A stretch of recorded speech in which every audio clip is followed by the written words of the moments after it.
Friends, ಎಲ್ಲರೂ ಹೇಗಿದ್ದೀರಾ? ಎಲ್ಲ ಚೆನ್ನಾಗಿದ್ದೀರಾ ಅಂತ ಅಂದ್ಕೊಂಡಿದ್ದೀನಿ. ಎಲ್ಲರಿಗೂ ಯುಗಾದಿ ಹಬ್ಬದ ಶುಭಾಶಯಗಳು. ಇವತ್ತು ಯುಗಾದಿ ಹಬ್ಬದ ಸ್ಪೆಷಲಾಗಿ ಎಲ್ಲರೂ ಮನೇಲೂ ಆಲ್ಮೋಸ್ಟ್ ಕಾಳು ಗೊಜ್ಜನ್ನ ಮಾಡ್ತಾ ಇರ್ತಾರೆ. ಸೊ ಅದನ್ನು ಮಾಡೋದು ಹೇಗೆ ಅಂತ ನಮ್ಮ ಮನೇಲಿ ಹೇಗೆ ಮಾಡ್ತೀವಿ ಅಂತ ತೋರಿಸ್ಕೊಡ್ತೀನಿ ಬನ್ನಿ. ಫಸ್ಟಿಗೆ ಎಲ್ಲ ಥರ ಕಾಳನ್ನು ಈ ಥರ ಫುಲ್ ಓವರ್ ನೈಟ್ ನೆನೆಸಿಟ್ಕೊಬೇಕು. ಸೊ ನೆನ್ಮೇಲೆ ಎಲ್ಲ ಈ ಥರ ಆಗಿದೆ. ಸೊ ನಮ್ಮ ಮನೇಲಿ ಯಾವ್ಯಾವ ಥರ ಕಾಳಿದೆ ಅದನ್ನೆಲ್ಲ ಇಟ್ಕೊಂಡಿದ್ದೀನಿ. ಇವಾಗ ಇದಕ್ಕೆ ರುಬ್ಬೋದಕ್ಕೆ ಮೊದಲಿಗೆ ಒಂದು ಜಾರ್ ತೊಗೊಂಡಿದ್ದೀನಿ. ಈಗ ಮೊದಲಿಗೆ ಈರುಳ್ಳಿನ ಹಾಕ್ಕೊಳ್ಳೋಣ.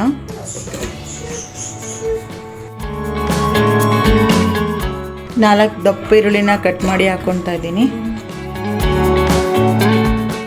ಆಮೇಲೆ ಶುಂಠಿನ ಹಾಕ್ಕೊತಾ ಇದ್ದೀನಿ.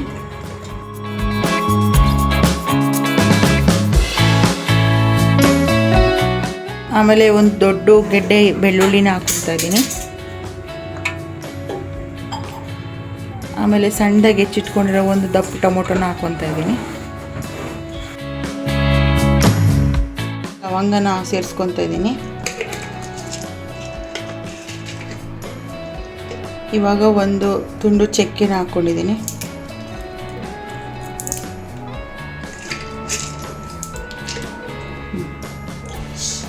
ಈಗ ಒಂದು ಚಿಪ್ ತೆಂಗಿನಕಾಯಿನ ಸಣ್ಣದಾಗಿ ಕಟ್ ಮಾಡಿ ಸೇರಿಸ್ಕೊತಾ ಇದ್ದೀನಿ.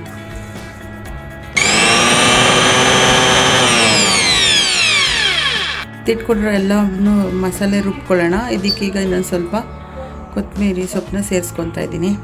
ಕ್ಯಾರೆಟು, ಆಲೂಗೆಡ್ಡೆ, ಗೆಡ್ಡೆಕೋಸು, ಬೀನ್ಸು ಇದನ್ನೆಲ್ಲ ಕಟ್ ಮಾಡಿ ಇಟ್ಕೊಂಡಿದ್ದೀನಿ. ಇದಕ್ಕೆ ಸ್ವಲ್ಪ ಹಸಿ ಬಟಾಣಿನ ಬಿಡಿಸಾಕೊಂಡಿದ್ದೀನಿ. ಈಗ ಸ್ಟವ್ ಮೇಲೆ ಒಂದು ಕುಕ್ಕರ್ನ ಇಟ್ಕೊಂಡಿದ್ದೀನಿ. ಈಗ ಇದಕ್ಕೆ 1 ಟೇಬಲ್ ಸ್ಪೂನ್ ಎಣ್ಣೆನ ಹಾಕ್ಕೊತಾ ಇದ್ದೀನಿ.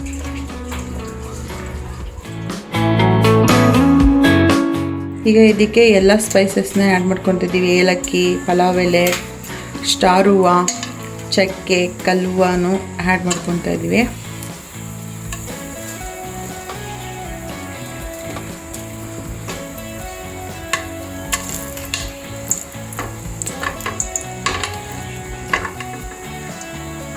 ಇದಕ್ಕೆ ಕರಿಬೇವನ್ನ ಆ್ಯಡ್ ಮಾಡಿಕೊಂಡು ಒಂದು ದಪ್ಪ ಈರುಳ್ಳಿನ ಹಾಕ್ಕೊತಾ ಇದ್ದೀನಿ. ಇದು ಚೆನ್ನಾಗಿ ಫ್ರೈ ಆದಮೇಲೆ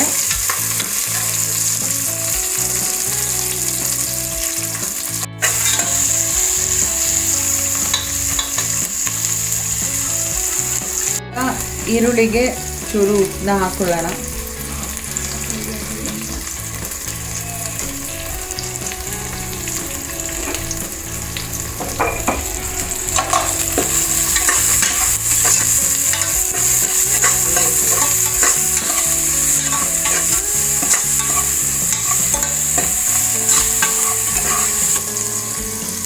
ಇದಕ್ಕೆ ಟೊಮೊಟೊನ ಹಾಕಿದ್ದೀವಿ.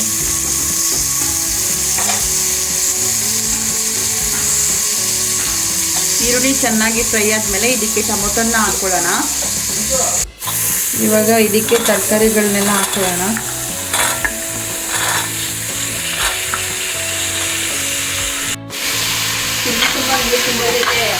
ಇದು ಚೆನ್ನಾಗಿ ಸ್ವಲ್ಪ ಫ್ರೈ ಆಗಿ ಹೊಂದ್ಕೊಂಡಾದ್ಮೇಲೆ ಇವಾಗ ನೆನೆಸಿಟ್ಟಿರೋಂಥ ಕಾಳುಗಳನ್ನ ಹಾಕ್ಕೊಳ್ಳೋಣ.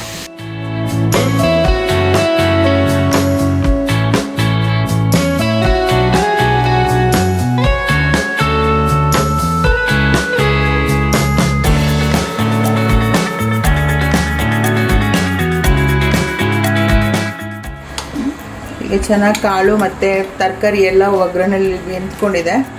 ಇವಾಗ ರುಬ್ಬಿಟ್ಕೊಂಡ್ರಂಥ ಮಸಾಲೆನ ಹಾಕ್ಕೊಳ್ಳೋಣ.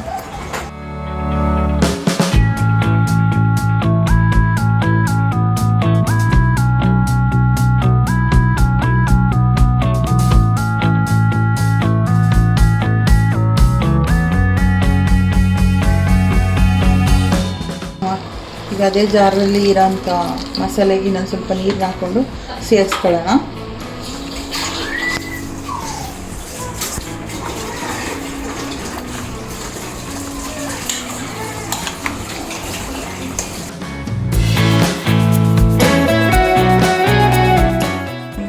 ಈಗ ಇದಕ್ಕೆ ರುಚಿಗೆ ತಕ್ಕಷ್ಟು ಉಪ್ಪನ್ನ ಹಾಕೊಳ್ಳೋಣ.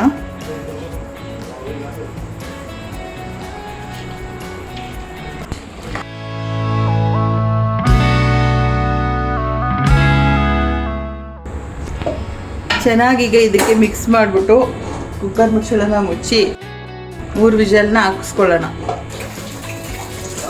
ಈಗ ಇದಕ್ಕೆ ಸ್ವಲ್ಪ ಗರಂ ಮಸಾಲೆನ ಹಾಕ್ಕೊಳ್ಳೋಣ.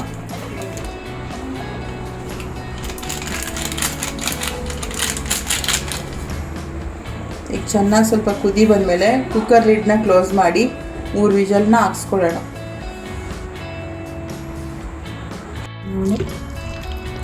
ರೆಡಿ ಆಗಿದೆ. ಇನ್ನೂ ಬೇಕಂದರೆ ಸ್ವಲ್ಪ ತೆಳ್ಳಗೆ ಬೇಕು ಅಂತಂದರೆ ಸಾಂಬಾರು ಥರ ನೀರನ್ನ ಆ್ಯಡ್ ಮಾಡಿಕೊಂಡ್ರೆ ತೆಳ್ಳಗೆ ಸಾಂಬಾರು ಥರನೂ ಆಗುತ್ತೆ. ರುಚಿಯಾದ ಕಾಳು ಗೊಜ್ಜು ರೆಡಿಯಾಗಿದೆ. ಎಲ್ಲರೂ ಮನೇಲಿ ಮಾಡ್ಕೊಳ್ಳಿ, ತಿನ್ಕೊಳ್ಳಿ. ಇನ್ನೂ ಯಾರು ನನ್ನ ಚಾನಲ್ನ ಸಬ್ಸ್ಕ್ರೈಬ್ ಮಾಡ್ಕೊಂಡಿಲ್ಲ ಸಬ್ಸ್ಕ್ರೈಬ್ ಮಾಡ್ಕೊಳ್ಳಿ. ಲೈಕ್ ಮಾಡಿ, ಶೇರ್ ಮಾಡಿ. Thank you friends.